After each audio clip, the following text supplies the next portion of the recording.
no one wanted to have another war like World War I.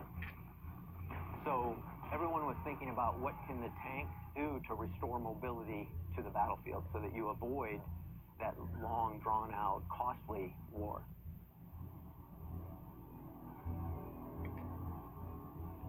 At Kummersdorf in early 1935, Hitler is shown the first Nazi tank, a Panzer I.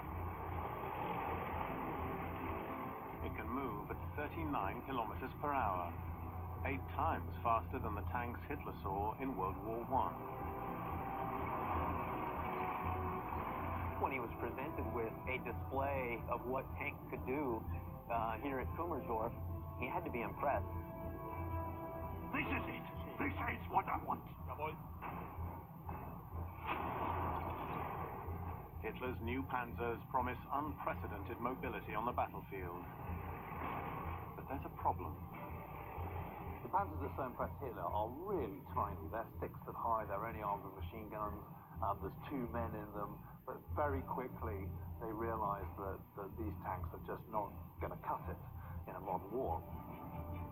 Between 1934 and 1939, Nazi Germany produces a series of bigger panzers with bigger guns. The Panzer II gets a cannon, and then the Panzer III gets a slightly bigger cannon, and the Panzer IV gets a bigger cannon than that. So they go from, say, 5.8 tons, which is the size of the Panzer I, to 20 tons, which is the size of the Panzer IV. In just 5 years, Hitler's panzers quadruple in size.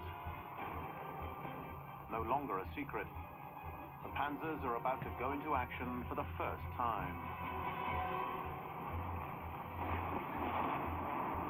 In September 1939, these tanks smash into Poland, kick-starting World War II. The unprecedented speed and power of panzer warfare spawns a new word: blitzkrieg, lightning war.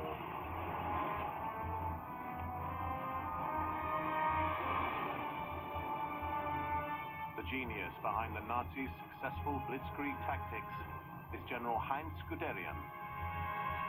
This landscape is perfect. Yes, sir! Panzer in the middle, grenadiers left and right. Yes, sir! Guderian's success is about far more than cutting-edge machinery. The point about the Panzerarm is it's not just the tank. The tank is the visual expression of that. You know, when you see the film footage, what you see is a tank. But actually what makes them effective is the whole package. It's the communication ability.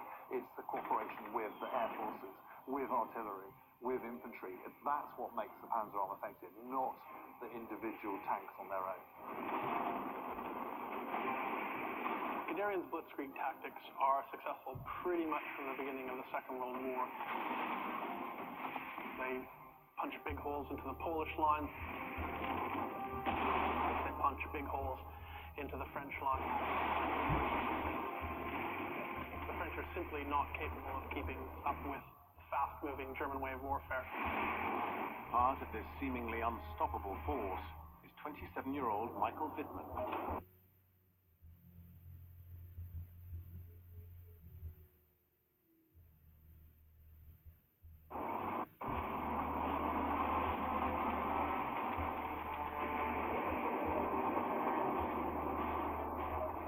A farmer's son who has risen through the ranks of the SS.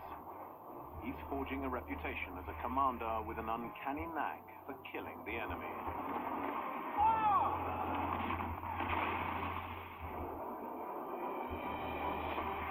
In 1941, he's part of an unstoppable German army.